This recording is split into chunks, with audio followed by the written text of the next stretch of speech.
Hi praise God.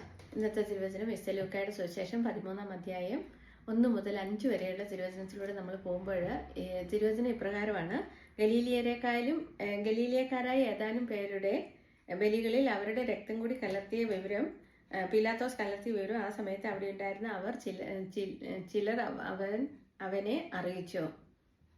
അവൻ ചോദിച്ചു, ഇവയെല്ലാം അനുഭവിച്ചുകൊണ്ട് അവർ മറ്റെല്ലാ ഗലീലിയരെക്കാളും കൂടുതൽ പാപികളാണ് എന്ന് നിങ്ങൾ കരുതുന്നുവോ? അല്ല എന്ന് ഞാൻ പറയുന്നു. പശ്ചാത്തപിക്കുന്നില്ലെങ്കിൽ നിങ്ങളെല്ലാവരും അതുപോലെ നശിക്കും. അതോ സിലോഹായിൽ ഗോപുരം ഇടിഞ്ഞു വീണ് 18 പേർ കൊല്ലപ്പെട്ട അവര് എല്ലാവരും മറ്റുള്ളവരെക്കാൾ പാപികളാണെന്ന് നിങ്ങൾ വിചാരിക്കുന്നുവോ? ഈശോ പറയുന്നു, അല്ല എന്ന് ഞാൻ പറയുന്നു. പശ്ചാത്തപിക്കുന്നില്ലെങ്കിൽ നിങ്ങളെല്ലാവരും അതുപോലെ നശിക്കും. അപ്പോൾ ഈ ഒരു തിരുവചനത്തിലൂടെ കടന്നു പോകുമ്പോൾ നമ്മുടെ CCC കാറ്റക്കിസം ഓഫ് കാത്തലിക് ചർച്ചിൻ്റെ പഠനപ്രകാരം ഈശോ പറയുന്നത്, നമ്മളിൽ ദുരിതങ്ങൾ, രോഗങ്ങൾ, പ്രയാസങ്ങളൊക്കെ നേരിടുമ്പോൾ, വേദനകൾ, മരണങ്ങൾ ഒക്കെ വരുമ്പോൾ നമ്മൾ ചിന്തിക്കും, ഇതെന്തുകൊണ്ടാണ് ഇത് ഇങ്ങനെ വന്നത്? ദൈവം എന്തിനിവർക്ക് ഈ ഒരു പണിഷ്മെന്റ് കൊടുത്തു? ഈശോ പറയുന്നത്, ഈ പ്രയാസങ്ങൾ, ദുരിതങ്ങൾ ഒക്കെ വരും, നമ്മുടെ ജീവിതത്തിൽ വരും. പക്ഷെ അത് നമ്മൾ ചെയ്ത പാപത്തിന്റെ ഫലം, നമ്മൾ കൂടുതൽ പാപികളായിരുന്നത് കൊണ്ടല്ല, നമ്മളിലുള്ള വന്നുപോയ ഒറിജിനൽ സിന്നിൽ നിന്നാണ് ഇത് വന്നത്. ഒറിജിനൽ സിൻ എപ്പോഴാണ് സംഭവിച്ചത്?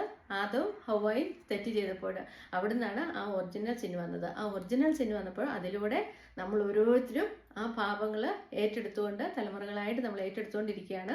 പക്ഷേ അതോടൊപ്പം തന്നെ ഈശോ പറയുന്നുണ്ട്, പാപം എന്ന് പറയുന്നത് ഒരു സീരിയസ് മാറ്റർ തന്നെയാണ്. പക്ഷേ ദൈവത്തിന്റെ കരുണ അതിനേക്കാളും വലുതാണ്. ദൈവത്തിന്റെ കരുണ. അപ്പോൾ ഈശോ പറയുന്നത്, പശ്ചാത്തപിക്കുന്നില്ല എങ്കിൽ നിങ്ങൾ എല്ലാവരും ഇതുപോലെ നശിക്കുമെന്ന്. പശ്ചാത്തപിക്കുക, റിപ്പൻറ്റൻസ്. ആ പശ്ചാത്താപം നമുക്കെപ്പോഴും ഉണ്ടാകണം. പാപവും പശ്ചാത്താപവും നമ്മൾ ഒരിക്കലും ചിന്തിക്കരുത്. നമ്മൾ പാപികളല്ല എന്ന് നമ്മൾ ചിന്തിക്കരുത്. അത് ഈശോയ്ക്ക് ഒട്ടും ഇഷ്ടമില്ലാത്ത കാര്യമാണ്. നമുക്ക് പാപങ്ങൾ നമ്മുടെ ജീവിതത്തിൽ നമ്മൾ വരുന്നുണ്ട്, പല വിധത്തിലുള്ള പാപങ്ങൾ.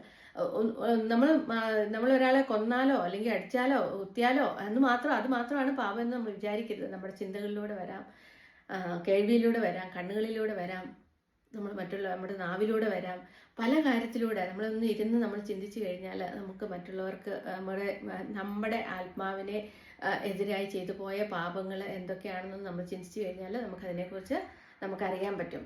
അപ്പോൾ അതുകൊണ്ട് നമ്മൾ പാപികളാണെന്നുള്ള എപ്പോഴും ആ ഒരു ബോധ്യം. പക്ഷേ അതിലൂടെ നമ്മൾ ആ പാപികളാണ് എന്നുള്ള ആ ഒരു വേദനയിലൂടെ അല്ല നമ്മൾ ജീവിക്കേണ്ടത്. അത് ഈശോയ്ക്ക് ഇഷ്ടമില്ല.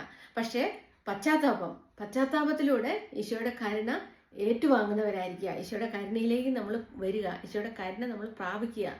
അപ്പോൾ ആ കരുണ ചൊരിയാനായിട്ട് ഈശോ നോക്കിയിരിക്കുകയാണ്. അപ്പോൾ ആ കരുണ സ്വീകരിക്കുന്നവരായിരിക്കുക. ഈശോയുടെ കരുണ അതിലും വലുതാണെന്നാണ് ഈശോ പറയുന്നത്. ദൈവത്തിന്റെ കരുണ അതിലും വലുതാണ്. അപ്പോൾ ആ ദൈവത്തിന്റെ കരുണ സ്വീകരിക്കുന്നവരായിരിക്കുക.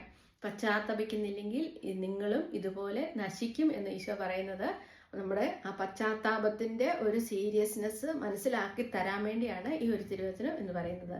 അപ്പം നമുക്ക് എല്ലാവർക്കും നല്ലൊരു ദിവസം ആശംസിക്കുന്നു. നമുക്ക് എല്ലാവർക്കും നമ്മുടെ പാപത്തെക്കുറിച്ച് ചിന്തിക്കുകയും പശ്ചാത്തപിക്കുകയും ഈശോയുടെ കരുണയ്ക്ക് വേണ്ടി കരുണയിലൂടെ ആയിരിക്കുകയും ചെയ്യാം. കരുണ പിടിച്ചു വാങ്ങുന്നവരാകാം നമ്മൾ. അങ്ങനെ നമ്മൾ സ്വർഗരാജ്യത്തിന്റെ അവകാശികളാകാം. അപ്പം പ്രൈസ് ഗോഡ്. നല്ലൊരു ദിവസം ആശംസിക്കുന്നു.